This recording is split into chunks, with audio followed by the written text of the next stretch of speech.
G'day everyone, welcome to the Andrew Price podcast. Normally it is me sitting alone in a dark room. I'm still sitting alone in a dark room, but I have with me, over the power of the internet, Ben Mauro. Ben, how's it going? Good. Thanks for having me on, Andrew. Yeah, this is the first sort of guest for my podcast. I've done a few interviews before with a few artists, but this is the first one for the podcast at least, because I figured you've got a wealth of knowledge and it'd be great for the art community to hear about it. Sure. Well, for starters, do you want to start by giving a sort of a 2-minute bio on who you are and what you do for people who don't know who you are? Sure. I'm a senior concept designer and art director for the past 12 years or so in the game and film industry. Started out working on like the Hobbit movies, Elysium, Chappie, Man of Steel, Amazing Spider-Man 2, Mortal Engines, Valerian, bunch of video games like Call of Duty, and currently on Halo Infinite. And yeah. Wow, that's crazy. How many years in the industry working professionally? Probably 12 or 13, getting to that range. Wow. Yeah, it kind of flies by pretty quick. And are you professionally taught? Did you go to art school or? Yeah, I went to a school called Art Center. I actually went to a gaming school called DigiPen in Seattle first. Okay. Because out of high school, I really wanted to do video games and kind of like do architecture and stuff for games, and then that kind of led me to care more about design, and I kind of switched gears to go to Art Center, where it was industrial design and entertainment design, and just kind of following that interest where I needed to go. Yeah, got it. Okay, nice. And I've heard a lot about Art Center. Where's that? Is that LA? Pasadena, yeah. Okay, got it. Right. You recommend that school? Give it a thumbs up? Well, it all depends on the teachers, right? So like when I was there, I went there because Scott Robertson and all these like huge like titans were teaching there. Yep. And so my recommendation would always be like go to where the people are that you want to learn from. Mm-hmm. And if that's at Art Center right now, I don't know who's teaching there now. If that's there, then that would be a good place. Yeah. But otherwise, there's a ton of other places where a lot of great artists are teaching, and it's not, $500,000 or whatever it costs now to go to a big art school. Right. Got it. Cool. Well, maybe it's a good place to just sort of jump in. You mentioned like it depends on the teachers, right? This is a question Sure. a lot of people have is, should I go to art school? You got a young 17-year-old who's keen on the industry. Should they go to art school? I guess a lot of it, again, is like, what do you want to learn? Who do you want to learn from? What type of artist do you want to be like? And finding those people who are doing the thing you want to do and actively working in that job in the industry. Like if I wanted to learn how to be a keyframe illustrator on Star Wars, I would want to learn from someone who is a keyframe illustrator on Star Wars right now, not someone who maybe did that 20 years ago for a week. I want to learn from the guy doing it, or person or girl who's doing that now. And so whatever that thing that you love or you want to do, I would find that person. And there's so many resources online. There's like Schoolism, there's Learn Squared. A lot of friends run smaller atelier kind of schools like Concept Art Academy, Concept Design Academy, Brainstorm. And these are much more affordable, like, $400 or something for a class. And you get to learn from, people who are working on Avatar or Star Wars. And you get that information directly what they're using every day, and not something that maybe worked 10 years ago and no one's using now. So just getting the most current information is key, I think. And obviously certain things will always be there, but there are a lot of techniques, like working in film is like, it's almost like an arms race that's always improving. There's always like a new thing. You got to keep up with it to allow you to do the most realistic or exciting images as quickly as possible. And it's like, you're always having to like be on top of things. Mm-hmm. Got it. Right. Yeah. It's like, I recognize this myself, that there's really nothing better or would help you excel faster than having the right mentor, the right tutor or coach or teacher that can see where you're going wrong and point you in the right direction, because it can save months of Yeah. self-learning. But at the same time, I feel like the right mentor is very hard to find and very rare, actually. True. In LA and Seattle, I'm sure the standard is a lot higher than the world at large. I know here in Brisbane, Australia, I think it's pretty slim pickings. I don't think we got any people that have worked on Star Wars within a stone's throw of here. So let's say you've got somebody who's in, I don't know, Dusseldorf, Germany. They're 17 years old. They've got a couple of schools they're looking at that are close by local. I'm assuming no one there worked on the latest Star Wars, but that's where they want to get to eventually. What could they ask the school, or what could they investigate or learn from the school before signing up to make sure that it's going to be a good pick or not?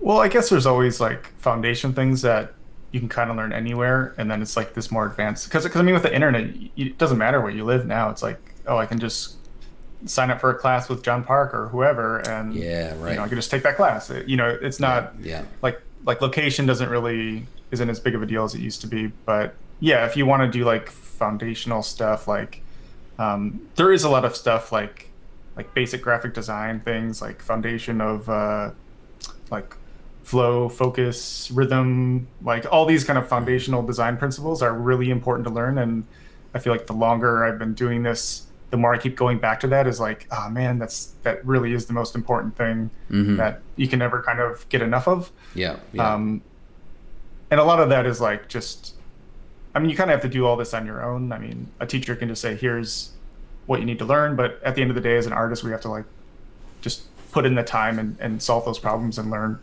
on our own. Like it's like a teacher can give you a regimen for like how to get healthy at the gym, but you still have to go to the gym every day and do it, or else you're never going to be physically fit or whatever. Yes. No, that makes total sense. That you said design flow. What were the things you mentioned again?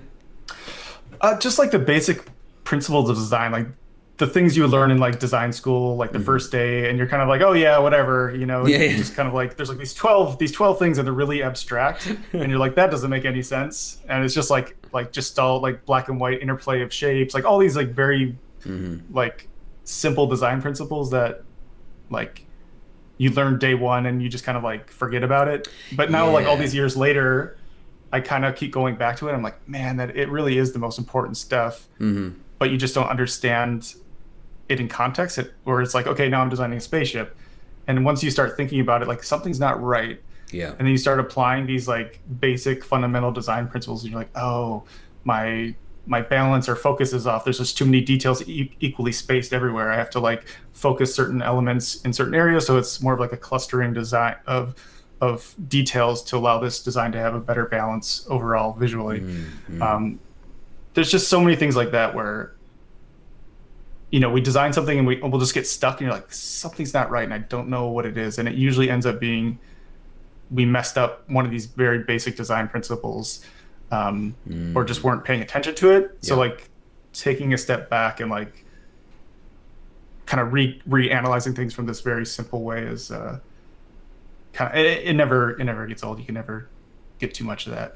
Yeah, I'm very curious to learn this myself. I'm trying to learn it. I found the FZD School YouTube channel. I found a few videos there that have been helpful. But overall, I found that topic of good design is surprisingly hard to find good resources on it. Like, yeah, you can, the graphic design videos or books on it. Sure. But again, it's the same, like they put like blocks on a page with Gestalt and like repetition. And you go, yes, repetition. And then you go like, how does this apply to a scene, like an environment that you're going to walk through? Like, it's okay for a composition. I think that kind of makes sense. But for everything else, do you know any good resources on good design?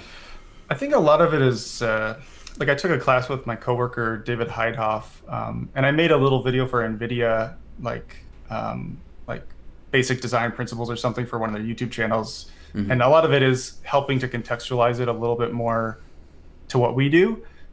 but yeah, a lot of those books that I would recommend are very much just like, yeah, cubes on a page and like very abstract ways to think about it. But I Yeah. do think learning about graphic design is like will kind of help with everything else just because it is so simple and abstract.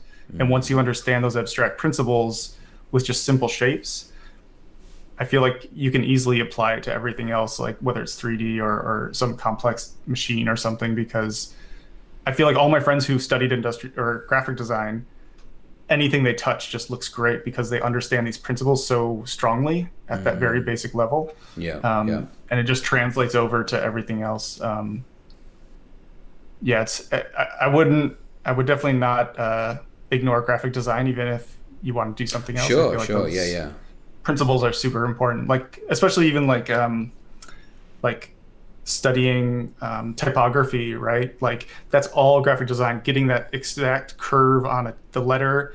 Like everything has to be perfect to allow that like T or whatever you're drawing to be that typeface.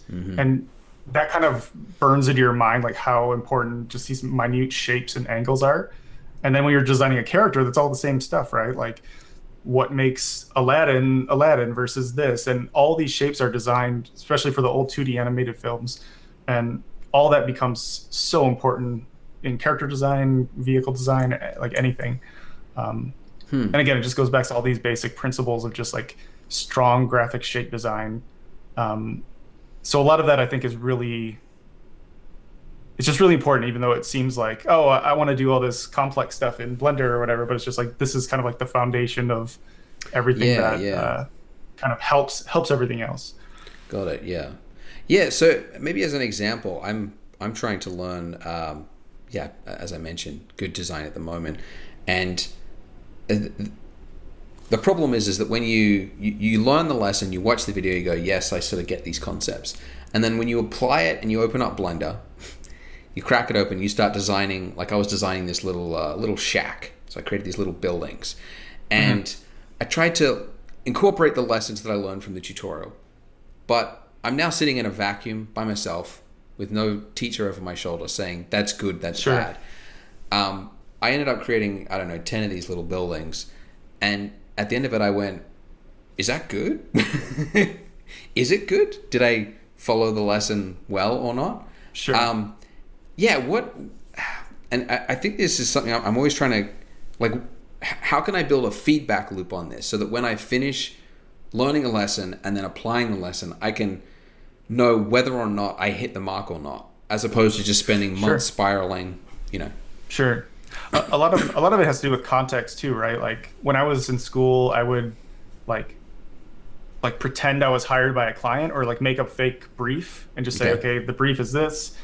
It's a, you know, if it's like a shack in the woods, okay, it's a shack in the woods. It's owned by this specific person and he lives like this and he only has these tools. And so you basically make a set of restrictions and requirements that you have to follow. It's like, oh, well, this design cannot be this.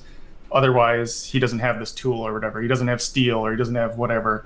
So you're creating a set of requirements. So like that kind of filters your decision making, and that will allow you to decide if something is right or wrong based on these restrictions, because that will happen on any job we have, right? It's like, oh, this is it's Star Wars and it's on Tatooine and it's in the desert and it's someone's house that lives here, and that filters out a whole range of possibilities for what you can design based on that location and those restrictions. And maybe this person found some junk from some robots and he has a certain degree of those elements that he can use, but that allows you to filter this out and you can say, based on these requirements, this is a successful solution for this task that I've set for myself. Because yeah, if it's too wide open, you could just go for a year designing a million and you're like, is it right?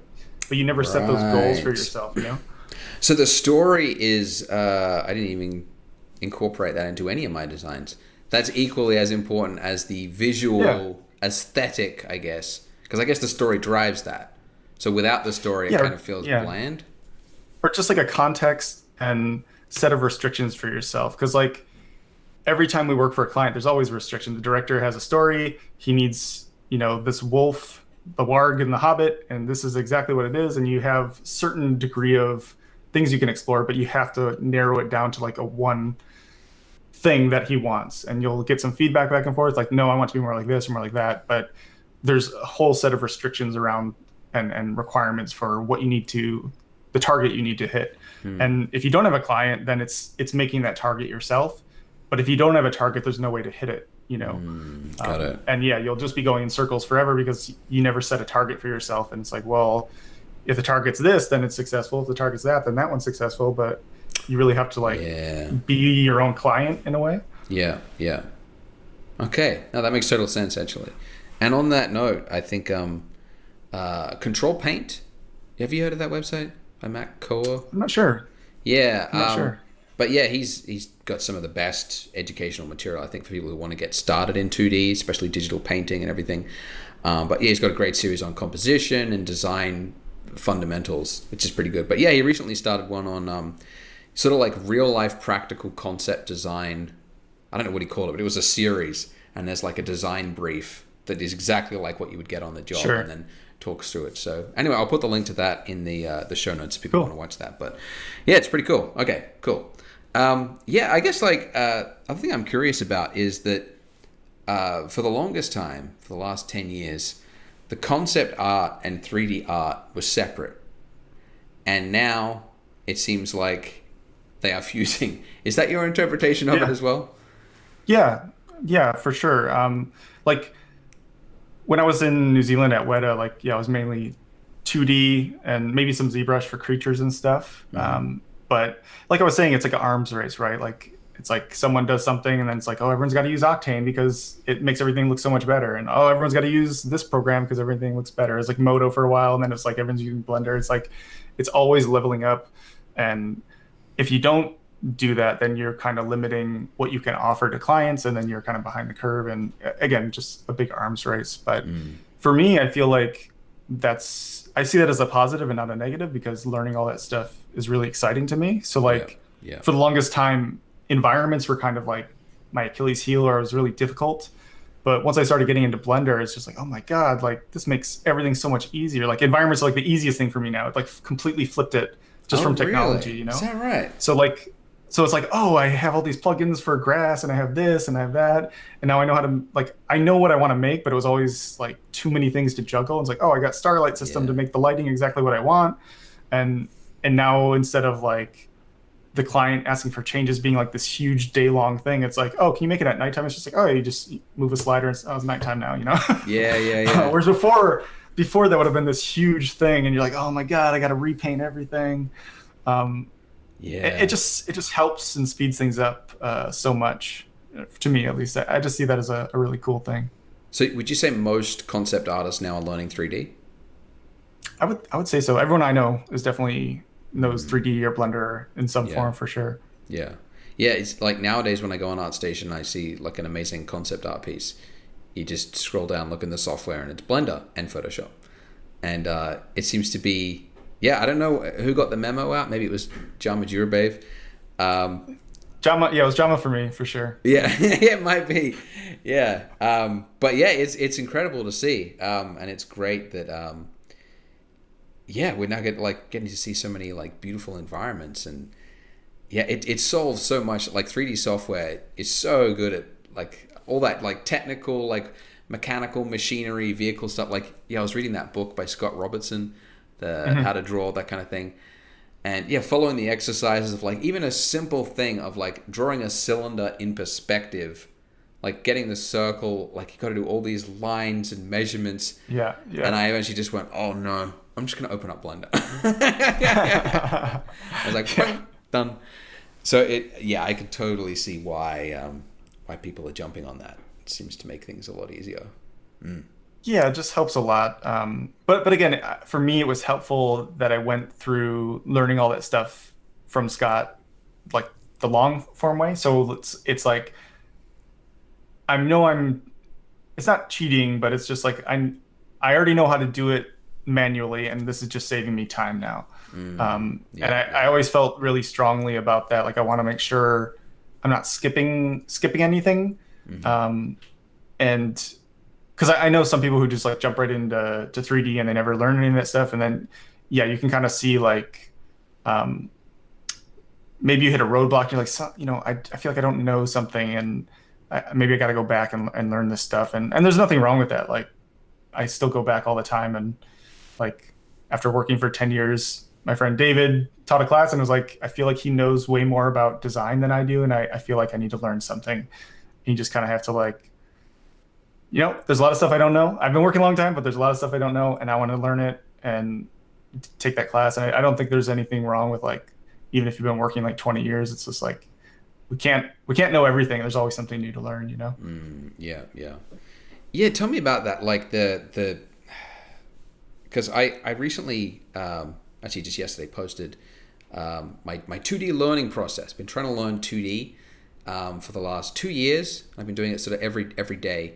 Been opening up Procreate and learning something.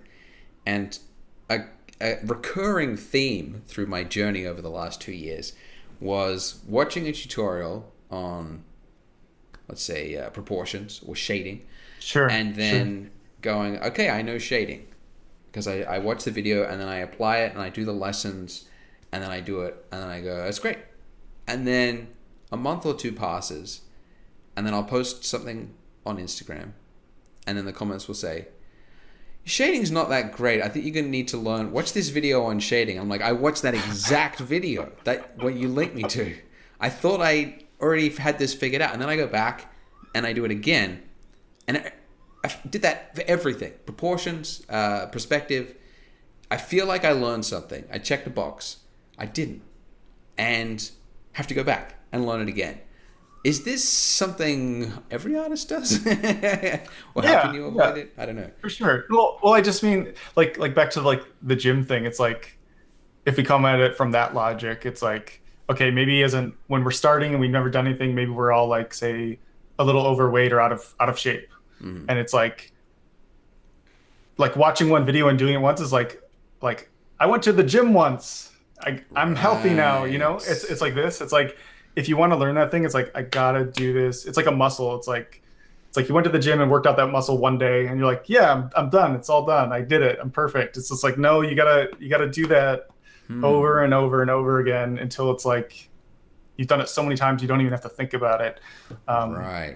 So it's done it correctly. Thinking of it like too. Yeah, like thinking of it more like a muscle that is not in shape, that needs to be in shape is a good way to think about it, because it's like, oh, I went to the gym twice and worked out that one muscle. It's like, well, you gotta do it like a lot, like every day, and over like a year or whatever of doing that every day, you kind of like at the beginning it's like a big effort, but by the end of the year you're just like, wow, I'm really fit, and I'm not even thinking about it anymore, but I just feel good, I'm healthy, and but at the start it's like a big effort and you're like, I spent all this time these last 2 weeks and I don't see any progress. But it's like once you kind of just make it part of your life, and over the course of a year it's just like, wow, that really improved, but it just has to be like a normalized part of your routine, picking those things you want to really get better at.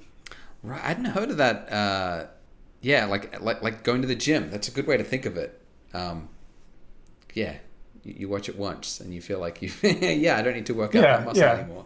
Because in that context, it just makes it kind of silly. It's like, we've been sitting at our desk for a year and you're like, oh man, I'm out of shape. And it's just like, I went to the gym today.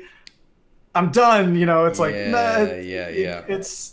like a whole life change that you have to make. Like I was traveling for a few years and there wasn't really a good way to have a normal workout routine. So I was definitely getting a little unhealthy. And once I settled down in Seattle and started working at 343 again, they would all go to the gym at lunchtime. And I was like, I used to do that. And I was kind of in a little unhealthy place. And I was like, whatever, let's just do it. It's been a long time since I've had a good routine. And I just forgot.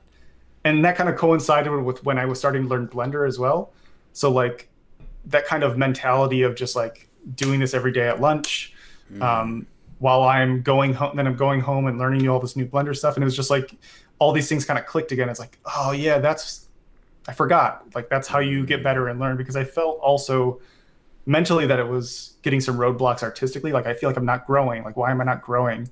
And I wasn't allowing anything new to come in every day. And I feel like once I flipped that switch of like going to the gym, I feel like everything started to improve because it was just like, this is a daily thing.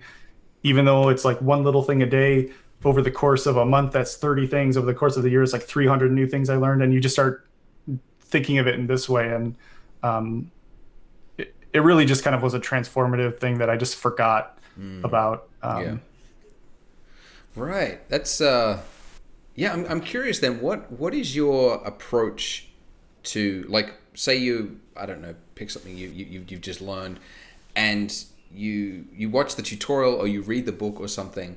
How do you then solidify that? What's the next step for you? Probably just applying it as often as possible, right? Like for me, it's hard for me to do a tutorial anymore. It's more like I need to have a very specific problem I'm solving, and then I will just find information like that is helpful to solve that problem. So I'm always doing things for a very specific goal, or else, like you were saying, it's like, oh, I watched this tutorial about shading, but it was kind of out of context, and I just kind of wanted to learn that. But then you didn't have a specific thing or project. You were like, I need to learn shading because I have this amazing character portrait that is the thing I'm working on. And then all your energy is focused on like this very specific goal. And for me, that helps a lot more, because then I have like this cool painting or spaceship or whatever, where I've learned like these 10 things and it was all filtered down to solve this one big goal. And then because I did this cool thing, it's like that sticks with me better than just trying to go through tutorials that maybe are a little all over the place. Right. I see. So just that focusing it all into like a goal. Like I want to do this crazy environment with this giant cityscape because I've never done a giant cityscape before, and I really want to try to sell the scale of a massive environment. And it's just finding everything that could help me with that goal, and you'll just remember that stuff better, I think. Right. Okay. So you basically seek out. So you'll have a project that you're working on, and that's when you'll go out and find new information. Yeah. To fill that project. Okay. Right. Okay. Yeah. That's an interesting approach. Yeah. Got it. Right. So Blender was when did you start learning Blender? Maybe like 2 or 3 years ago now, I guess. Whenever I started at 343, I was like, because I was traveling and I just had a little laptop, I was limited by my tools. But then once I settled down, I was like, okay, I'm going to get a PC. Let's finally learn all this stuff, like this Blender stuff, this Octane stuff. Like, I want to finally learn all this because I can. And yeah, it was probably around that time. And then I think Jama was just putting out his first kind of couple tutorials. And it was just like, oh my God, that's amazing. Like, how do you even do that? And I hadn't touched a 3D program like that in a couple of years. And it was just like, okay, learning like, how do you rotate something? This is a cube. Yeah. And it was right. Back to the basics. Yeah. But it was like, okay. But again, it's like every day. Today I'm going to learn one new thing. Today I'm going to learn another new thing. And it's just like slowly building, putting those bricks in place to build a house or whatever, however you want to say it. Right. So in that case, were you learning Blender and I guess on a project? Like, were you applying it to that project? Okay. Wow. Yeah. So it'd be like, okay, here's my assignment due Thursday, right? And it's like, maybe it's a certain type of environment or it's a character or whatever. But a lot of it was like, I want to get better environments. So I was like, please I'll be slower, but please let me try to do environments. And luckily they were cool with that. So it was just like, okay, I have this kind of environment and I'm going to learn everything I can to try to make that environment in Blender, or at least using it in some way. And so like every week it would just be a new like mountain to climb of just like, how do I make architectural things with concrete? How do I do this? How do I light something? How do I texture something? How do I make plants? Maybe it's like overgrown or whatever. And at first, maybe it was like I could only do so much and then I would do the rest in Photoshop. But it was like each time I would try to get more ambitious. Like I want to do everything in Blender for this one or 80% in this one. And again, it's like going to the gym. It's like today I could only do 20 pounds. And then the next week it's like, I want to try to do 40 pounds. And you're just always like, how can I level up or outdo myself? Yeah.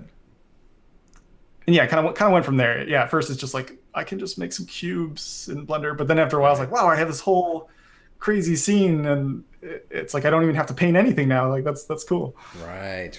Is that the way it goes? Like, is that the way it's headed, you think? Like concept artists doing less painting because they can do a lot in the 3D software? I guess it just depends on the purpose. Like production art, it's usually about wanting it to look as close to what the final product could look like. So a lot of like the Naughty Dog guys and all that stuff, it's like very 3D based because they want to push the fidelity of how realistic the game can be. So a lot of projects like this will be probably heading more in that direction. And it's kind of like in between 3D and matte painting a lot of the time. It's like, because you just want it to be as realistic as possible. And, but yeah, there's certain things that are like in between, like sci-fi games. A lot of the time it's like it's getting realistic, but then there's still a lot of stuff that can be designed, and so you get a nice like kind of middle ground a lot of the time. Right, got it. Huh, interesting. Yeah, it's the concept art space. I find if you've got like a 3D artist, it can kind of be, I don't know, sort of like a hit or miss as to whether or not their images can be good, like a generalist. But a concept artist, I find, because they've got the foundations, the good design principles, they seem to just smash it every single time. It just looks amazing. And so you got like all these new 3D users who are just making amazing, incredible works. Yeah, it's really impressive. Yeah. I think also like having a background like I think Jama teaches his own classes now, and like for me that would be like learn from Jama if you can. Like take Jama's class and like whatever he like, I feel like he has like whatever that it is, like he's combined like these things in such an amazing way that because a lot of times we'll get too caught up in technical things and like modeling things that maybe aren't needed. And I feel like Jama has the perfect stopping point where it's like, I don't need to worry about that. I'm just going to paint over a stroke over here. And I feel like having that discipline to know what you should be working on in 3D and what you can paint is a very huge skill in itself. And I feel like he has kind of a great handle on knowing when to stop and using time very efficiently, which is something that it takes a long time to learn that for sure. Got it. Who are some other artists that you look up to, whether they've got training or not, or just art? Well, all the legends like Sid Mead and Mobius, Terada, Ralph McQuarrie, like all those old school, Doug Chang, like all these guys are keep going, like heroes, you know. Because some of them, I mean, a lot of my users have not heard of these people. Sure, I've heard of a few, by the way. I've missed a couple of those. Kao Yokoyama's a big mech designer. Makoto Kobayashi is another really good Japanese mech designer. Masamune Shiro, the Ghost in the Shell creator, is huge. Yoji Shinkawa. Oh my god, I can't believe I don't remember that. So Yoji Shinkawa is incredible. He's like hugely influential mechanical designer and stuff. Designed like Metal Gear Rex. You can see it behind me. Oh yeah, right. Wow. Yeah. So like he's huge. Like all the Star Wars guys, all the Marvel guys, like Ryan Church and all these guys. Ryan Meinerding designing like all the Marvel costumes and stuff for the last like 15 years or something crazy. Phil Saunders designed all the Iron Man mech suits and stuff. Wow. It kind of goes on. There's so many great artists that work in our that's really good. That's a good list. Because I often find that's very helpful when I want to learn something new, is making sure I'm learning from good people. Sure. You can learn a lot just from looking at people's work, I find. So having a good list of people to pull from. What about environment artists? I think a lot of the same people like Dylan Cole, Stephen Messing, Kang Lee, John Park, like all these guys are doing really incredible stuff. And Jama, of course, like the kind of like environment design, but also amazing storytelling. I feel like Jama in particular is great at this. Yeah. Just having that cinematic vocabulary to really, again, know what to say, what not to say, what to put into fog or lighting, and what needs to be seen and detailed, and like having that like vocabulary as a cinematographer and director kind of thing, and you're just using Blender as like a tool to explain that to people in a visual painting. I feel like someone like Jama is great at that. Like I'll probably end up taking his class. I really want to learn all that stuff from him, just because having that one-on-one, right? Like it's much easier to say like you can just buy a Blender tutorial from him, but having that like one-on-one, like, okay, this is as good as I can take it, and then having that last like 10% perspective of just like, actually change this, put the character here, and you're like, oh yeah, that's so much better. What class is and getting that last. Where's he teaching that? He runs his own school. I think it's called like Masters of Digital Painting, and he has like mentorships through that. I think he only takes a certain amount of people each thing, but yeah, if you want like the master course, I feel like whenever he like opens that up for another like 20 students, like I'll probably try to do that too, because Yeah. I feel like there's so much you can learn from him. Yeah. Great. Wow. Okay, I gotta check that out. Yeah, I'll put links to everyone that we've just mentioned, by the way, guys, in the show notes if you want to check them out. Wow, what an incredible interview with Ben Mauro. I'm sure you want to hear more from him, and you will after this very short ad break. Because you know who? Polygon is here to sponsor the episode. Sponsor. I'm giving myself money, but anyways, Polygon is my company that I created to help artists like you make better renders faster. So we go out there and we capture the best assets. We find the best ways to do it. So we like figure out photo scanning, and we create and design like these mounts for the lens and 3D print parts and things so that we can get like a really bright flash and de-light a model so that when it's actually captured, it's ready to go and doesn't have any lighting baked into it.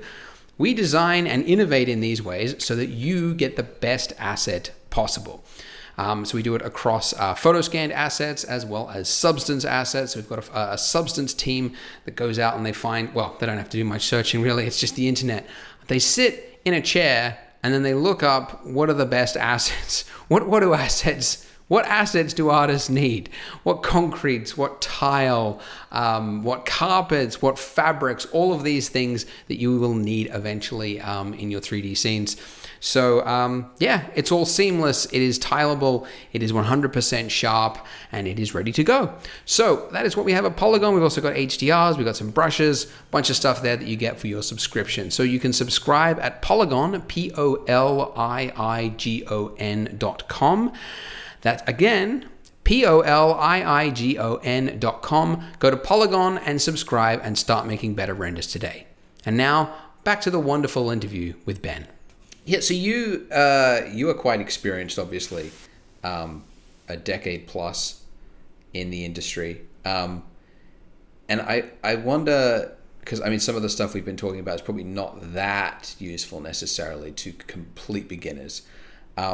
Looking at beginners' work and sort of looking at, you know, junior artists that are joining the industry today, I always wonder, like, what advice would you give them in the form of a learning curriculum? If you had one 16, 17-year-old who wanted to be employable, let's say, and you had a year to teach them, and it was sort of what learning curriculum would you give them from the basics to whatever? Sure. I think, well, the first thing I would say is, what job do they want? Again, it's like, what is the goal? Like, what job do you want? What industry do you want to work in? Do you want to work in like stylized animation? Do you want to work in like photoreal game film? Like setting those restrictions at the beginning will help filter all your decisions. Let's say they want to be just like you. Okay. I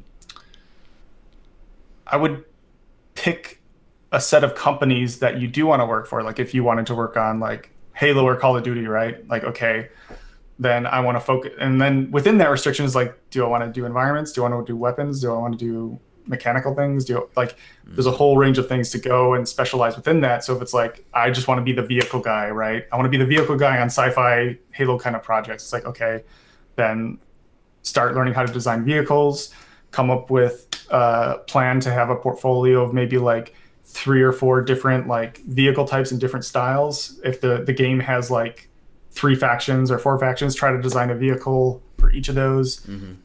Take it into 3D and do a nice finished version, but you have the whole process of like, here's my initial idea for this, here's the sketches, here's my refinement, and here's how I can take an idea from start to finish. And that will be important because that's kind of what we have to do on the job a lot of the time.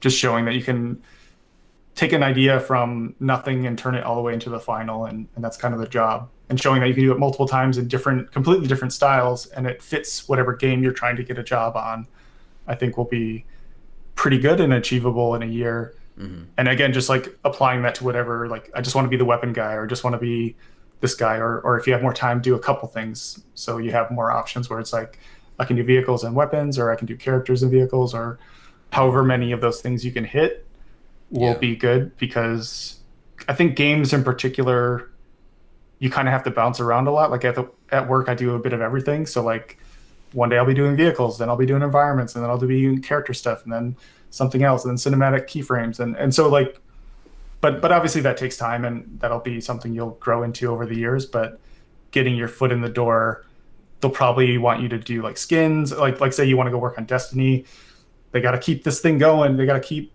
the machine going, and they need hundreds of skins, they need hundreds of this and hundreds of variants. So like getting good at this kind of stuff, I think would be a good way to get your foot in the door, because they just need so much content, like doing like all the Call of Duty skins, all the cool Destiny skins. Hmm. That's probably not a bad way to get your foot in the door, if that's how you, if you only got a year as well. Right. So have a target that you're shooting towards, very Specific specific target, yeah. niche target, and just drill into that. Yeah, focus all your efforts and decision making around that. And yeah, like my friend John Park runs a school, Brainstorm, and I feel like they have a lot of good mentorships and one-on-one that help people with stuff like that. Yeah. Like I've had people ask me about that, but I just don't have time to do that. But a lot of my friends offer those services and help people, and a lot of it is very one-on-one. Like, okay, what do you want to do? Let's come up with a plan, and they kind of help keep someone on track to achieve that goal. And so if it's like you have trouble doing it on your own. Yeah, where are these places you can find these mentorships? Brainstorm is where like James Pake and John Park and a lot of my old friends do that, and it's all online now because of COVID. Like it's all just online anyway, so you don't have to move to like Pasadena or wherever to do it in person, because yeah, it's just all online.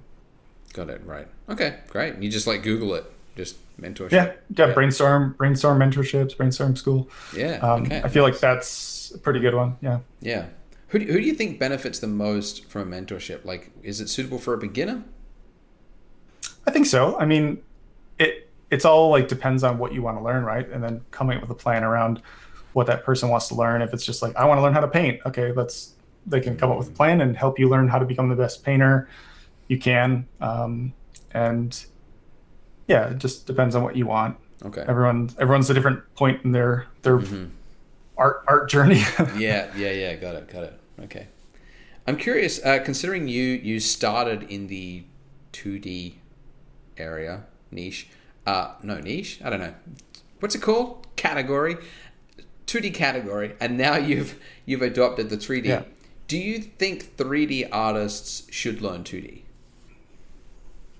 I think it's helpful. I mean, because I always go back and forth. I don't think I ever do it 100% in one. It's always like I'll get to a point in 3D. Like 3D helps seeing it from all angles, but I'll have to go back into Photoshop or whatever and be like, maybe this angle could be better, because it's easier for me to just like create the exact thing I want. It's getting better in 3D, but there's still a lot of things where it's just like, I just want to make this exact shape or cut line, and it's just easier for me to think in 2D, and then I'll go back into 3D and try to achieve the thing that I see as working.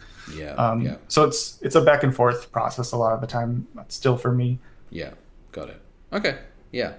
I definitely find that that is the one amazing thing about 2D is just how rapidly you can get through ideas. And like I see it a lot actually in like sculpts of characters that people are sculpting in 3D, because the 3D medium is so slow. I find that to get that volume of work where you're learning from each one, it can be slower. So I can see like some amazing sculpts that actually have some pretty like rudimentary errors in like the measurements of the eyes to the nose to the mouth, that I feel like you would actually get faster if you learn 2D, because you'd be able to draw, one every minute, as opposed to a sculpt taking weeks. So that when you get to the end, you go like, oh yeah, now I figured out, because I've done 500 faces, that the eyes have to be right about here, and the distance between them and all the other things. 2D is just amazing at that. There's definitely a lot of that for sure, where it's like earlier on, it's probably good to focus on volume in some instances, where it's just like, I just need to do like 5,000 faces if I want to learn. And then after a while, it's like, okay, now I'm going to slow down and do one really good one because you just built up all that mileage. You don't have to think about it. Yeah. It's the same, but there's also something to be said about doing a bigger long study that will help speed up your faster ones. Like when I was starting to learn perspective, I think one of the assignments was like this crazy 15-hour perspective drawing where you had to like sit there and plot every single thing. And after I did that, when I did like quick sketches on paper, like everything was way more accurate just because I spent all that time on this very precise thing. And then it benefits all my quick stuff because you've kind of burned it into your brain a little bit more. Yeah, so things like that. It's like bouncing back and forth, volume to like start getting all this into your brain, then do a longer study to really kind of try to understand something. And then when you go back to the quick sketches, you've kind of learned a lot of different things. Right. You're talking just about from like, that like longer a finished project, like a properly, yeah. Yeah, or even in like a 3D context, like when I was starting, if I sculpt a face, it might have been a mess. But like if I spent a week studying and doing a primate sculpture and sculpting the skull from scratch, sculpting the face and doing all this research, like anytime I do a creature after that, there's so much more information I can in my visual library to like lend to this new creature because I've done this photoreal accurate study of a primate or whatever, you know? Yeah. So things like that, where it's like studying real life as accurately as possible and then going back to imaginary, and you've got all this new wealth of information you've learned from this real life study kind of thing. So bouncing back and forth like that is very helpful. The same thing with doing like, I want to learn design and I really like Metal Gear Solid. Well, study these Metal Gear Solid designs, like just try to copy. I mean, it's not something you're going to post online, but just like try to copy and understand why he made these cut lines there, why, and just doing like a really long study and copying exactly the design and just trying to understand like why for Metal Gear Rex, right? Like why is that design so cool? I want to understand why it's cool, and just copying it for yourself and just being like, oh, okay, I see how he broke this design into these big, medium, and small shapes. He kind of abstracted like bird skulls to create a lot of these iconic forms. And you just start thinking about things at a much deeper level when you're trying to understand it. And then you get into all these different design principles. And even if you don't maybe understand it at the time, you kind of get a deeper understanding of like why that worked and why maybe other things don't work, or why this design is cool for the last 30 years and why something else that came out a month ago is we already forgot about it, you know? Right. And that gets into a deeper conversation, just like iconic designs, like what is good, what is bad, which is obviously quite subjective to in a lot of ways. I'm curious. You mentioned, between some of these finished features, there was a lot of exercises, the primate skull and things. Because I think when you're looking at, a lot of artist portfolio or even just social media presence, you sort of get the feeling that like all they do is finished pieces, because that's all you can see. And there's, 1 month gap between each one, or even longer. Sure. But yeah, so how much, I don't know, I guess like there's the stuff for everyone and then there's the stuff that's just for you. How many of those just for you projects are you doing, or exercises are you doing between finished pieces? It's probably not as much now, but when I was younger, there was a ton. Like, yeah, it was like, it's like, I want to do this cool robot or whatever, right? And then a lot of it, most of the time, would just be like studying robotics, researching stuff, like what is there in real life, and then like figuring out how all that stuff works, and then studying designs I like from, I keep saying Metal Gear Solid and Yoji Shinkawa or like Shiro or Otomo and these guys, like what do I like about their work? And it's just like understanding design, understanding reality, and now I'm going to try to smash it all together into something that I think is cool based on all this stuff I learned. So there's a lot of that. It's just like study, application, study, application, study, application. Right. And yeah, I probably should do more of that because, again, it's like things you can never get enough of. It's like you can always learn something. But earlier on, there was like very bigger regimen of just like, what do I want to do?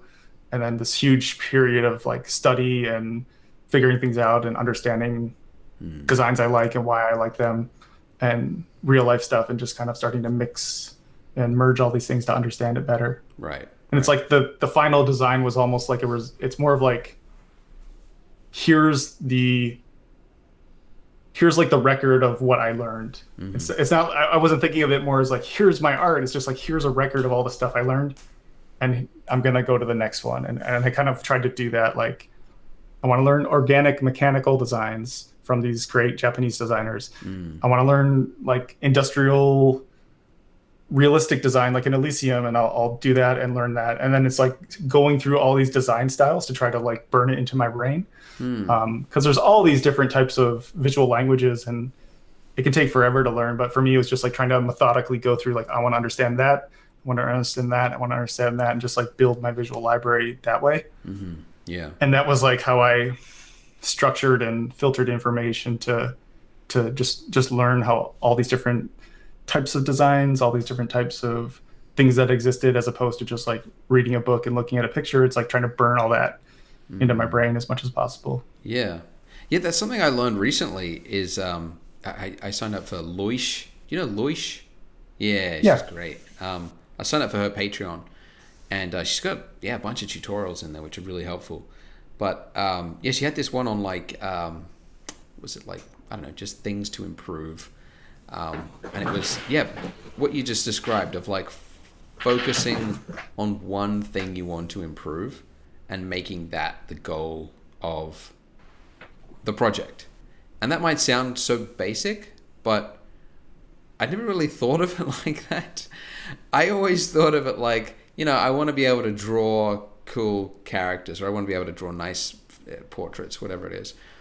And I just keep doing that, and I'll get better. And I'll do the exact same style, the exact same type of face, whatever. I had different faces, but and I'll just keep doing that, and then I'll get better. And I watched her video, and she's like, this one, let's just talk about what would it look like if you wanted to improve just the gesture. And so it's like exaggerated gesture. And then what if it was like you wanted to explore different colors? So the exact same thing, but like with different colors. And then what if you wanted to do like different design? And it was like, it blew my mind, because they were totally different looks. All of them looked amazing, but they each had different focuses. And she was just explaining how she goes about learning these things. And that sounds like that's what you're doing as well. Yeah, because I think I had that same problem when I was starting out in school, where you're just like, I did like all this stuff, and I don't know if it's right. And because it kind of gets a little vague if we don't set these goals for ourselves. So like starting out in art school, it was like, they just would tell us to do all this work, and it was like, I need to structure this in some way, or I feel like I'm wasting my time. It's like, do 900 gesture drawings. It's like, okay, that's great mileage, but I need to have a goal for it. I'm going to do these 900 gestures because I'm working on this cool character, and that's going to help me make the best character I can possibly do at this moment, as opposed to just do a bunch of gestures and then you did it and that's it. It's like, I always need to have a goal, or else I feel like I'm wasting that effort, that energy. Yes. Yeah, I actually find that approach, because I've heard that a lot actually. Maybe a lot of the old school teachers, their sort of approach is like, you got to get through 10,000 drawings. And it's like, what number are you on? Like 300. Not good enough. And it's like, okay. I kind of feel that's a little bit lazy teaching, because it doesn't sound like the most effective way to learn. Because having looked at the last 2 years that I did, I was making the same mistakes again and again and again. And I was not improving. So the mileage alone as a metric of like, once I hit this 10,000 drawing mark, I'll be great, is not necessarily true. And especially when you look at like, how long have you been drawing? And you ask different artists at different conventions, like, how long have you been doing this? You'll see some that have been doing it for like 15 years, and then others that have been doing it for 2 years, and they're about the same level. It's very clear that, experience and mileage is not the only factor at play. You know what I mean? Yeah. And that's where I was always trying to focus it. Like, the mileage should be to help you achieve a goal that you have right now to make your best possible art, because again, if it's out of context, or if it's just like, I'm just doing it to get better, which is kind of like a vague statement. It's like, I always have to have some goal. Like every night when I was starting to learn Blender, every night I'd have an idea, like, how do I do this thing And I would go home all night and try to figure it out in Blender or do tutorials and look at stuff like, how do I make a foggy scene with like a glowing billboard sign? Like, because maybe I need to use that at work, or maybe I need to use it for my comic book or something. And it was like, how do I do that? And then I'd figure it out, and it's like, oh, okay. And then something would come up later where it's just like, hey, we need this shot with like it's like Blade Runner, it's foggy, and it's like, I know how to do that, and it's like, you got it, and you can just go. But it's like that curiosity, right? It's like, it's not just doing, because you can go down a rabbit hole where it's just like, I'm going to do every Blender tutorial on the internet, and I don't really know why, but I need to learn Blender. And then you could just spend like 5 years learning every little thing in Blender, but if you never had whatever cool goal to like filter it, it can kind of get a little, not random, but just like, you might feel like you're not getting progress because you're just picking all these random things. Yeah, exactly. You can get bored with it too. Yeah. I know what you mean. I also kind of fluctuate because sometimes I go the approach of like, okay, I'm going to learn Houdini for this one thing, and then you pick it up and you realize that that thing is actually really advanced. And it turns out with Houdini, everything is advanced, but that specific thing is very advanced, and I can't get there yet. I have to learn everything else. And so then you learn like, okay, this is the interface, this is kind of thing. All right, now I'll try that thing. And it's like, no, it's still not there yet. There's talking about vectors and all sorts of crazy math. And, it's like, so then sometimes I feel like if I'm going to do a project, I don't learn any new tools while I'm on the project because it will stall it astronomically. I'll just end up like having to learn the basics of this new thing, and that's just the end of the project. So it's like, I don't know. I want to get to that place where it's like I can just like learn the tool for the specific thing that I have in mind. Sure. Does it not stall it?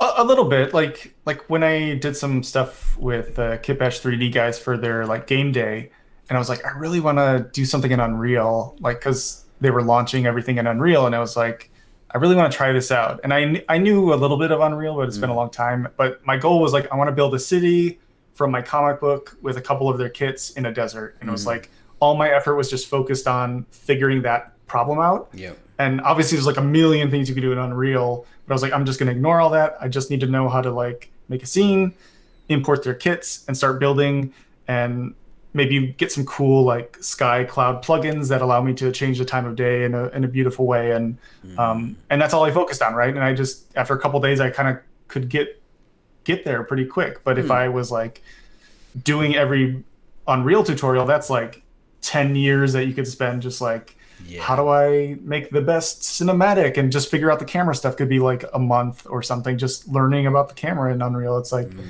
but if you just have that very clear goal, and there's like, okay, there's like 5 things I need to learn to do that goal, I'm just going to learn those 5 things, and I can learn the other stuff later. But if I just have a week to do this, I'm just focusing, like razor focusing my efforts on those things, and it really makes it a lot simpler. Right. Yeah. Yeah. There's different approaches to the software tool. I guess learning. Like I've heard some artists, actually Beeple told me that he doesn't bother with new software or new renderers, because he's like, he thinks too many artists just waste time by learning all the new softwares. I was like, you probably can. There's some truth to that. I know a lot of artists that are just like picking up everything they can learn, and like it's like, you've got like 20 tools at your arsenal, but the foundations, the fundamentals are still struggling there. But then there are others with people, like yourself that have learned a bunch. Like with Beeple though, it's like he just needs tools to allow him to say something as quickly as possible. And he's got his like Cinema 4D and Octane or whatever he uses now. It's like he's got his pencil that he can use to create and say anything in a visual form. And it's like transparent at that point. It's just like, today I'm going to make this, and he can just go instead of any barrier of just like, how do I light a scene, because I've never used this program before, and it's kind of different to Cinema 4D, and you don't even have to worry about all that stuff, right? He's operating on the shortest time frame possible also. One day. Which is pretty wild. Cool. Speaking of NFTs, Beeple just made Yes. 68 Congrats, man. $69.3 million over the weekend. That's a lot of cheddar. Yeah. I don't know how It's you crazy. recover This from space is that. crazy. Like, I don't know, like how many sleepless nights of just like my life has changed totally. Like, in a way, it must feel like he's winning had a the lot lottery, of them, yeah. even though it's not the lottery Yeah. and it was hard work. You went from 13 years of just like daily Yeah. whatever and like, nothing really, and then just something. Yeah, it's like The back richest pay, artist. right? It's like back pay for those 13 years of zero dollars. Yeah. Yeah, it's crazy. This stuff is pretty amazing. I'm obviously very into all this stuff, and yeah, he's Beeple's first drop is what got me into it, and I kind of dived in after that point, like December last year, and Yeah, let's talk about that, because you Sure. also recently made some headlines. I think you're a millionaire now from NFTs. I guess so. Hey, yeah. I guess. So how does that feel? It doesn't feel real yet. As I'm sure it's like people, it's just like, really? Okay. Like sweet. It doesn't feel real yet. Yeah. So tell me about it. What artworks did you sell for how much? So what I did last year, I saw Beeple did his crazy drop and made like 3.5 million in like 5 minutes or some crazy thing like that, and I was like, oh my god, what's happening here? Something's going on. And I saw my friend Victor Mascara and some other friends getting into it, and so I applied to some of the sites that were on like Super Rare, and I got in. And then this other site contacted me, Vive, and they were a brand new website on a brand new blockchain that like everything right now is on Ethereum, and they were on a new network called Flow. And I was like, well, what is this thing? And after researching, I was just like, okay, these guys are the ones who made this game, the most like popular Ethereum game called CryptoKitties, and they spent the last like 5 years making their own network specifically designed for these high volume transactions with like no cost to do it. Where on Ethereum, they basically broke Ethereum with CryptoKitties when they launched it. They just clogged the network and everything like ground to a halt. Okay. So like they basically made this just for that, and I was like, okay, these guys clearly know what they're doing, and they're also the people making NBA Top Shots, which is like the most successful, crazy thing happening right now in NFTs, like collectibles. And I was like, okay, this seems like it's a risk, but I feel like it's a very, I just feel very confident that whatever happens with them will do well, because I think they know what they're doing, based on their past successes. And so I kind of just went for that. And originally it was just, let's sell some of your movie art, and I was like, well, I don't want to take that risk. I don't want to go there. Like, let's just do my personal work, and basically settled on a lot of personal work I did over the years, exploring just like evolution, evolving characters and biological life on Earth. So, starting from primates to like far out aliens and stuff, and basically turn that into a collectible series and launch that in like different packs, similar to how NBA Top Shots does it. And yeah, it was great. Like, I was super nervous. I didn't know what to expect. Like, we did a bunch of work in marketing and stuff, but you never know. Like, the night before, I was emailing my friend, like, oh my god, I feel sick. Like, no one's gonna buy this. Like, maybe I made a mistake, and then like it sold out in like 5 minutes or something. I was like, oh my god. Yeah. So like, what? No way. Because I saw your ones on Super Rare. I think when I went to go to Yeah. Vive, it was the website was clogged or something, and I couldn't access it. And I was like, oh, okay. Mm-hmm. I didn't actually see your final pieces. So was it an auction? These ones on Vive? No, it was similar to how NBA Top Shots works, where it's almost like you're buying like a basketball card pack in different rarity levels. So it's like we have the common pack, we have the rare pack, we have a legendary pack, and each one has different levels of rarity, and also what you get inside of it. So like a common pack is like 2 cards of common, a rare is like 1 rare, 2 common, a legendary is like 1 legendary, 2 rare, and then like 3 right. some breakdown like that, right? And I think Deadmau5 did the same thing, right? Probably, I'm sure. Yeah, I see a lot of people starting to do this, but it basically just turned it into more of like something bigger than just individual pieces, because like I guess I'm just thinking ahead of just like the one of one is great, or selling like editions of individual things is cool, but how do I turn this into something bigger? Like if I sold those individual pieces, like it still would have made good money, but not nearly as much as it did if I turned it into like the next Pokemon or whatever it might turn into, you know? Yeah. Like just turning it into a much bigger idea. Like I think that's helpful too, is just like looking at the work you have. If you want to use that, like what can I sell? What looks like a one of one painting that someone might want to buy, and what might be better for like something bigger I could turn all this into.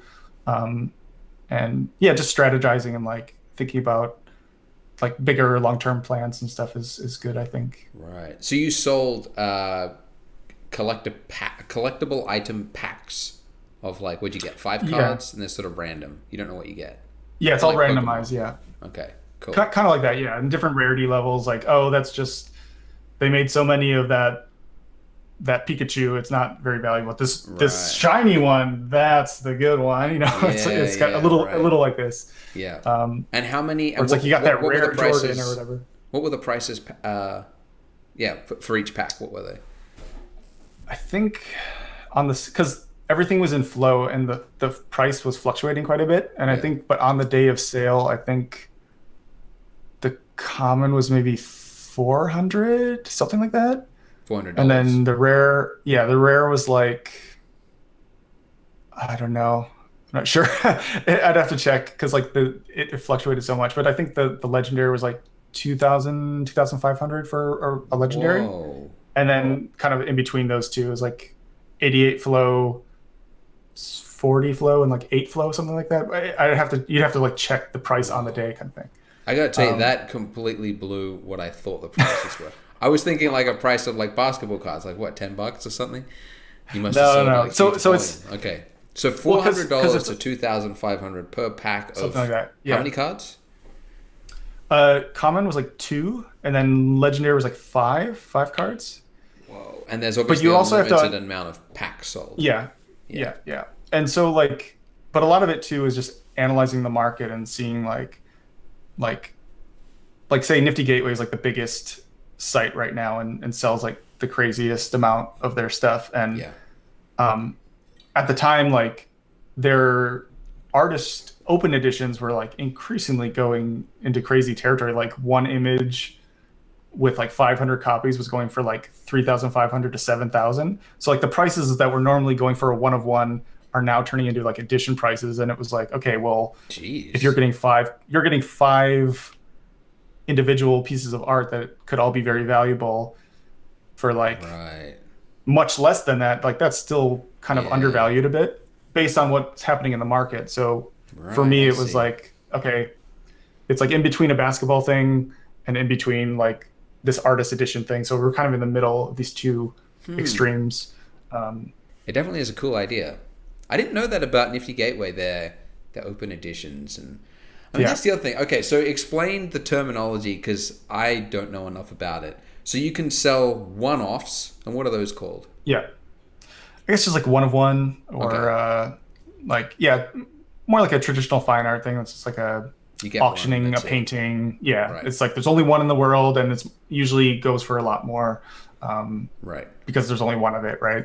And then there's a thing called open edition, and what Nifty Gateway does that's really cool is like they'll sell as many as people buy, but only for 5 minutes. So it creates this window of like, however many people buy it for 5 minutes, that's all that will exist ever. And so it gets people to just like commit right there to do it. So it's pretty cool. Like a lot of things like this that are very interesting, like strategies for like selling things, and I feel like they're usually on the forefront of this stuff, and like I feel like they've never done the same thing twice. So like every time you're like, I think another artist recently did something where he did an open edition, and you're like, oh, that's pretty cool. But then you look into it further and see what he did, and you're like, oh my god, that's so brilliant. Like I would have never thought of doing that. Where it's just like a 3D scene of like a statue, and you're like, that's pretty cool. But every person that bought, he created a randomized algorithm or something. So like the scene was different for every single person who bought those 700 that's cool. editions. So like, and then it creates a market where people are like, which one is the rare one? Like, which one is the coolest? And so they're all fighting and like trading to be like, well, I like this one. And then the market starts to decide like, what is the rare version of the variants of this one idea. Yeah. And I was like, God, that's so brilliant. That is actually the thing I hope to see more of is, that NFT art that changes depending on variables. Like, Beeple's one on who wins the US election, or I think the first like Bitcoin artwork was like, it changes depending on what the value of Bitcoin is that day. So it's like, it's got some algorithm that that's twists cool. it. That's really cool. I'd love to see a lot more of that stuff, because that's really cool. Because it's like, why does art have to be static? Why are we rendering still frames and selling them when it could be dependent on the price of oil at the time, or the weather, or it could be really cool, I mean, like it is cool. It is cool. like it's it's getting there. I'm sure it's because I feel like right now it's still early days, and like the idea of selling like one of your digital paintings is just like revolutionary for us now, but looking forward, there's so many cool ideas that we'll be able to do, and I feel like the innovation is just getting started, and it's going to be really, it's just be cool to see where all this goes. It feels like every week is like 10 years of progress, so it's kind of exhausting, but like every week you're like, oh my god, what happened, who did what, like, oh wow, that's so, like, I gotta change what I'm doing because that's so much more like genius than anything I could have thought of. I gotta do something even cooler. So it's like it's like this crazy arms race of innovation. So what are you working on now? What's your next piece? Right now I'm thinking about what I should do to expand the Evolution project, and then I've also been working on some collaborations with different artists, and also I've finished my graphic novel I've been working on for like 4 years. So originally I was just gonna like make a book, like publish a book, but now with all this, it's like, okay, what's the coolest way I could do an NFT of like this huge body of like my life's work?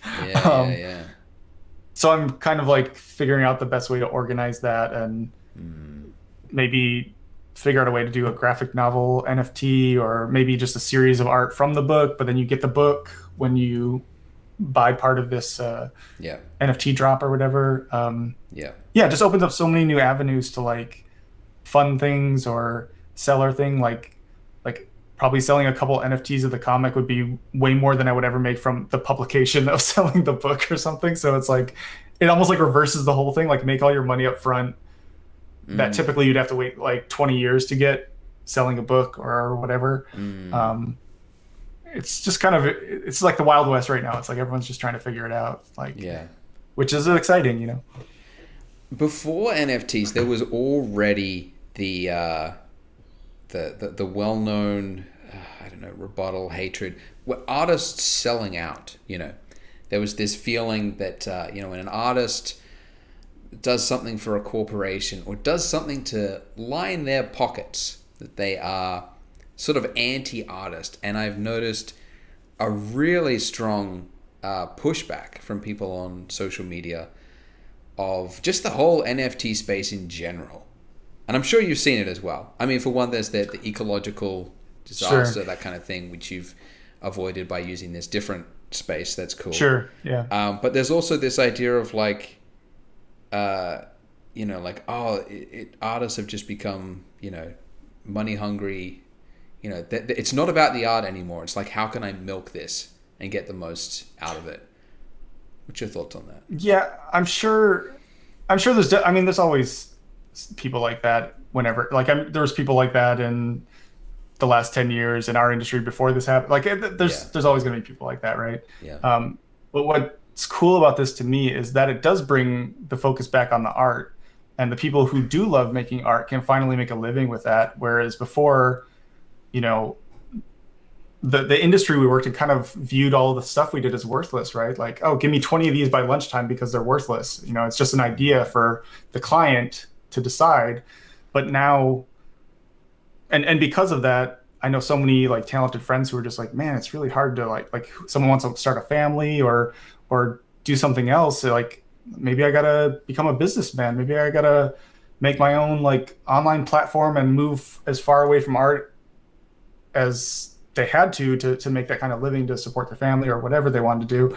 But now I feel like if they want to do that thing they love, like for me, it was, I just want to be a great artist and make great art. Now I can make a living making that great art and selling that great art to people who love it. And to me, that's just like the hugest part of this that maybe is getting overlooked. It's like, Yeah. we all got into this place to make amazing art and hopefully be able to make a living with that. And I feel like now it's totally possible now with the least barriers, that you don't have to have all these hoops to jump through to make a living with your painting, like selling a million prints and selling this and doing all this other stuff just to be able to pay rent. It's just like, now I can just make this painting that I love, and there's an audience that really wants to collect and own that painting. And yeah, I'm seeing so many artists just change their lives like overnight, selling a couple paintings that, like, I mean, look at like Cornelius, right? The image he did for that was used on Octane for like 10 years or something, and Yeah. some of his other work. Like I read that he was like really struggling when he made all those, and like Really? he basically had to make a Wow. tutorial. He had to make a tutorial to even like try to make a living, but then it gets pirated, and then you don't really make that much after a little while, and then it's like Yeah. selling that one painting Set him for a basically few made up years. for all those years, Yeah. made up for all those years of like not being able to make a living with that amazing image he was creating. And stuff like this is just huge. Yeah. To me, at least, I just think there's so many huge positives that will change all digital artists' lives, that it's just a huge moment that I think we shouldn't overlook. Yeah. Yeah. No, that's totally right. Because that's the other thing a lot of people don't understand is like without income, you don't get to make art.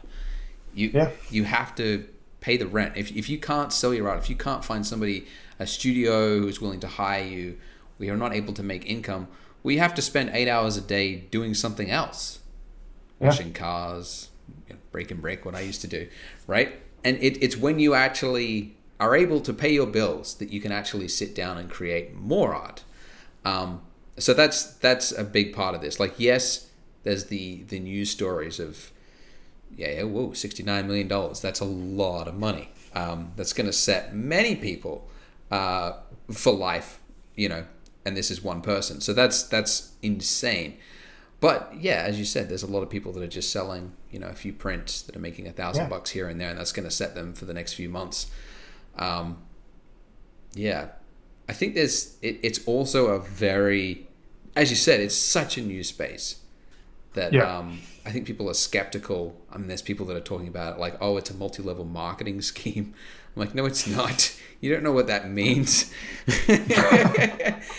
How could it be like? You'd have to be recruiting every, and then you make money off those people you recruit. It's like, it's not, there's people that are calling it's a scam, that it's a bubble. I kind of do want, I mean, it could be a bubble. That's definitely true.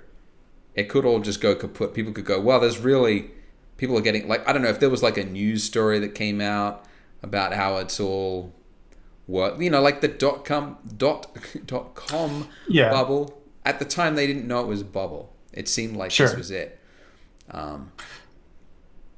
Yeah, I've seen a lot of different discourse on this idea, and I was listening to a Clubhouse where people was asked this question too, and he said something like, there will definitely be some kind of adjustment period, but this isn't going away. Like the genie's out of the bottle, or however you want to put it, but this idea will be here forever now, but there might be some kind of adjustment period where, the market is just flooded with too much stuff, and it's just like, what is valuable? What should I buy? Like every TikTok kid, every YouTuber, every Twitch streamer, like every sports player, like everyone is going to have NFTs of something to buy. And it's just going to be millions and millions and millions of things from like everyone. And then people are just going to be like, what is good? What is the thing I should be buying? Like, it's like, cause like, exactly. Like now it's just like, there's a few things, maybe there's like 100 things that are like out there, but later this year, there's probably going to be like 1 million things. It's just like, Taco Bell just did an NFT like a week ago. It's like, they did. What's going on? What was Taco Bell's NFT? I think it was like someone who took a photo of like the very first Taco Bell's logo or something like this, like something like that, but maybe they did other stuff, but it was just like, okay, fast food chains are making NFTs now. Everyone's making NFTs now. It's coming. The flood is coming. But again, that's going to lead to more innovation. And how do I stand out? How do I survive this kind of flood that might be coming or is coming already? And but I think that will just drive more innovation, you know, like I did something that I thought was cool and I hadn't maybe seen before, and then but if you try to do that again, it's probably not going to work because it's already been done a couple times. And Yeah. it's like someone makes Pokemon, and then there was probably 100 Pokemon clones, but Pokemon's the only one that survived all that. Yeah, that's right. Yeah. Yeah, it seems to be that I mean, yeah, you can all sort of make a living from it, maybe selling, a few things here and there, but the people that would really succeed, like yourself, are people that would be, one, I guess you in your case, very technically proficient, obviously, but also doing something new. I think is Yeah. trying something new and having a voice that isn't somebody else's seems to be a key component. Just looking at what I've seen doing successfully on Sure. Super Rare or Yeah. Yeah. I think, yeah, having a voice that stands out, definitely being in early helped a lot. Just being in early, seeing what it is, coming up with a plan that like maybe was different to what everyone else was doing, and getting it out there as early as possible because yeah, everyone's going to be trying to do the same stuff, and yeah, like anything I do after this, I'm trying to think of what will be the next big thing or different thing that will stand out from in a couple months, right? Like you always have to be thinking ahead and trying to stay ahead of the curve, or else, yeah, like launching a Pokemon clone when Pokemon's already there is probably not the best idea. Like yeah, what will be the next innovative thing that will be totally different, or some crazy new thing that no one's ever seen before. Like try to figure that out. yeah, yeah, yeah. It seems that the part of the reason of Beeple's success is that, for one, it was a very unique story, one every day, Yeah. for over 10 years, and he became culturally relevant. Yeah. I mean, his pieces were very political. They were sort of fast paced. It was the topic of the day, so he sort of went viral on social media.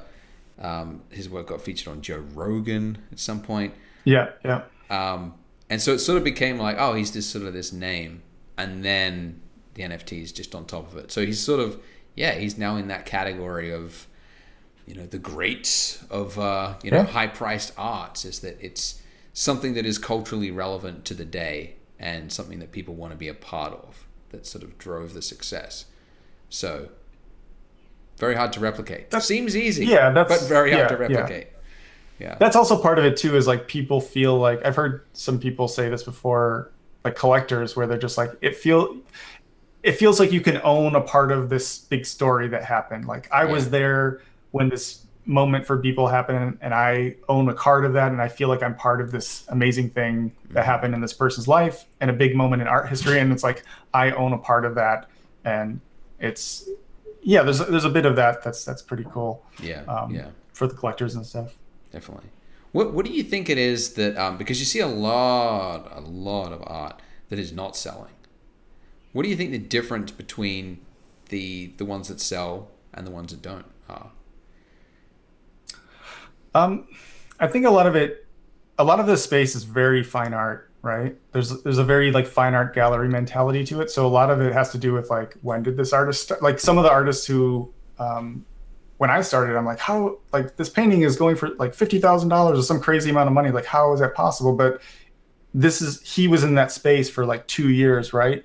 And maybe his first painting sold for $200. But over those 2 years, collectors can track, okay, his paintings went up over this time, and now every painting he sells is 50 grand or 100 grand or whatever. Therefore, anything new he creates is in this ballpark, right? Yeah. Whereas maybe we're starting now, maybe your work is great in our industry, but no one here knows who you are. And we all kind of start from zero because it is a totally new marketplace, right? It's a totally new industry. And it's like all art in the entire world all together. And you're competing against everyone, not just maybe concept artists or 3D artists in our entertainment industry. So it's so much bigger than I think a lot of people understand. And a lot of it has to do too with understanding what it is, like understanding the market you're getting into. It's not just like, I can toss some work on a website and you're going to be a millionaire or something. It's like, who are the buyers? Who is my target audience? It's just like, like business 101, like here's my product. Who am I selling it to? How do I get it in front of them so they know what it's like, you can't sell a product that no one knows about. And it's just That's right. Yeah. kind of have to be a salesman and a marketer for yourself. But I think a lot of friends who are starting to do this, they just throw it on a website. No one's following them. No one knows who they are. And they're just like, I didn't sell anything. And maybe they just delete it. And they're like, this is stupid. I don't want to do this. Yeah. And it's like, well, it's a little more complex than that. You can't just expect to do something to happen for without doing the work, Yeah, that's right. Yeah, that's a very good point. But then also some of the trends too. Oh, sorry. I was gonna say also some of the trends where it's like how is this rotating cube selling for so much or something, right? Yeah, but it's like that's what I said. Yeah. Because that artist. But again, it's a very fine art way of thinking about it. It's like because that artist is doing all this unique stuff and he's built up a body of work, and people want to buy things from him because he is always trying to do a very unique thing, and maybe he did all this other stuff before, but now his new thing is this idea, and people want to be a part of that moment that he is creating this idea, and now he's doing something else. But for that moment, it was just that, like a cube or whatever, and maybe from like our industry where we're just thinking about how a thing is made, but not what it is and in the context. So we're just like, well, that's so easy. I can make that in 5 minutes, or whatever. It's like, but we didn't. We didn't. It's like anything in fine art. It's like, that's just a canvas with some red paint on it. It's like, I could do that, or my mom could do that. It's like, but she didn't, and you didn't. That person did it at that moment, and it's part of like his journey as an artist. Easy, and part of you should be able to replicate it quite easily, and make your own $50 million. But it's harder than it looks. It's not. It's a little harder than that. It's basically like in that person's case, the rotating cube guy. As you said, like if his previous works are selling at this point, then his new works will reach the same markup, and so therefore it's not a matter of like what is in it, that almost has no factor in it. In fact, I was reading a book on art auctions and things like that, and there are some artists that, in fact, a lot of artists will actually just sell based on who they are.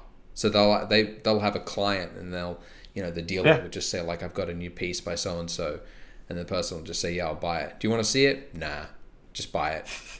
It's like that, because it's almost it's almost a currency. It's very fine art. It's very fine art, It's very much this fine art gallery kind of thing, collectors and artists and sellers and stuff. And it's totally different to what we've been doing our whole careers, and it's just something to kind of like understand. But I mean, like looking at Banksy, right?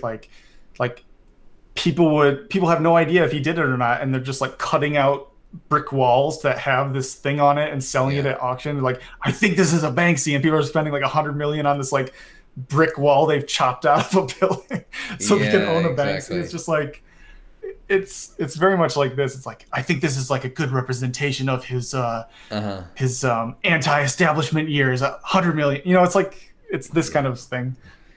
Yeah, exactly. And the technical skills. It is hard though to remove, like, honestly, looking at some of the stuff on Nifty Gateway, I have to like look at the artist's history to try to understand what's going on, because it doesn't make sense to me. Do you know what I mean? There are some artworks, not to put too fine a word on it, that look really bad, that are evidently selling for a lot, and I can't understand it. They've come from the art gallery design world, and now they've entered the 3D world, and they've created some very poor stuff. But I don't know. I don't get it. But I'm trying to understand. Like, it's hard to remove that side of it. That technically it is absolute trash. You know what I mean? But again, it's like we're not the ones. We're not deciding buyers. that. That's right. We're not the buyers. That's like right. The market decide. Like that's true. I think that's another thing that we are overlooking, is like, we think we are 100% of the market, but we're like 5% of this market. And the people deciding what has value is not us whatsoever. That's true. It's just the people buying all this stuff. So like, therefore, we do have our own thoughts on things, but that we're not the ones making those decisions and deciding what the market is. And also, it is just that artist journey. Like, maybe they started 2 years ago, and we're just getting into this, and he's grown a collector base around his work.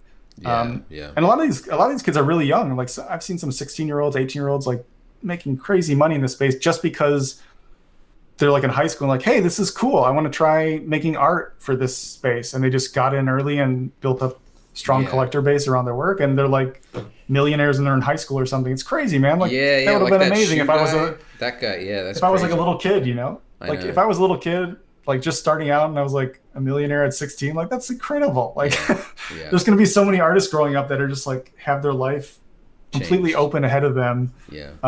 Just because they thought this was a cool thing to try out. It almost feels like the art collector space has just doubled overnight in the fact that it used to only be physical that would sell, and now there's digital, and there's this entire market which is just appearing, and obviously there's growing pains and problems and things they have to figure out. A lot of people are saying there's no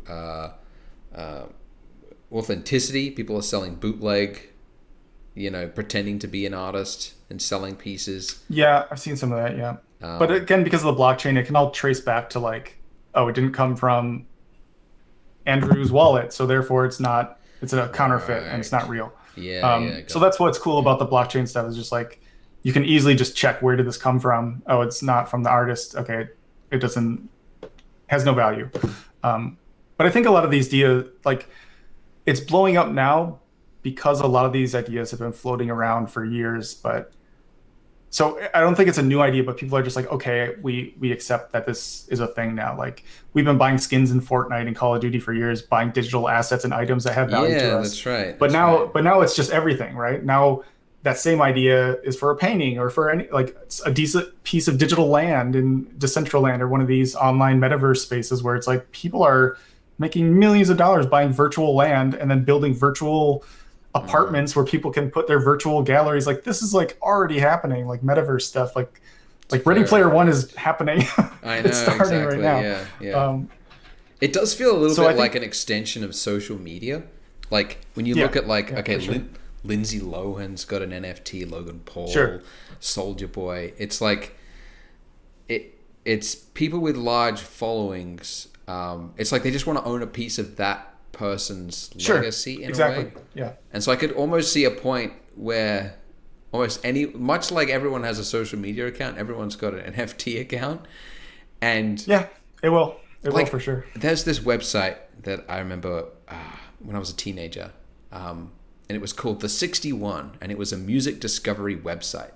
Similar to Spotify, you can go on there and like listen to stuff, but it was designed to be around this music discovery, and it died because they did a terrible site redesign and they refused to change it. But anyways, it had this really cool concept whereby you get 20 tokens, like 20 love hearts a day, and you could place those love hearts on any track you find. And then if you got in early on a track that later blew up because other people put love hearts on it, then you got lots of points. So it incentivized being the first one in to find something, to place your bet on it, to when it would blow up later on. And it was a really cool concept. And in a way, it's no different to NFTs. And it's very same. It's exactly the same. The art space. Yeah. It's placing bets. It's like using your own artistic eye or your own eye for what matters in the cultural space at the moment, and going like, I think this kid is going to be huge in the future. His music or whatever, or his brand on social, on Instagram.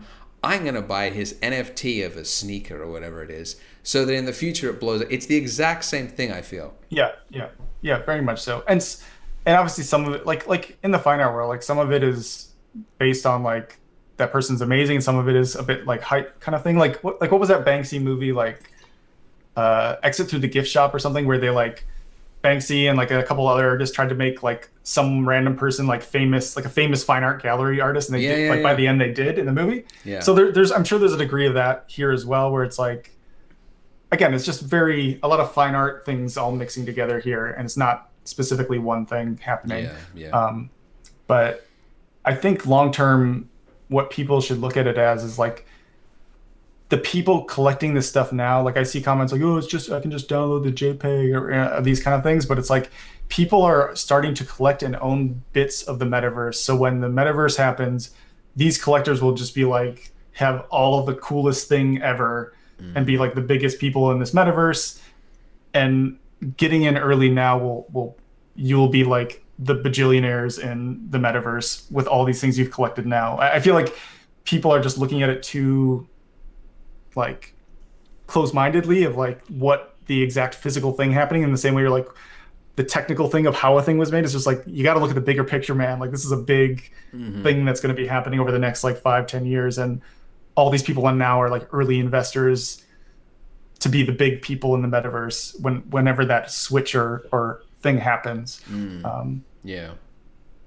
Yeah, it's totally right. It's like the technical skill is just one factor in all the others. Yeah. In fact, a lot of them doesn't matter at all.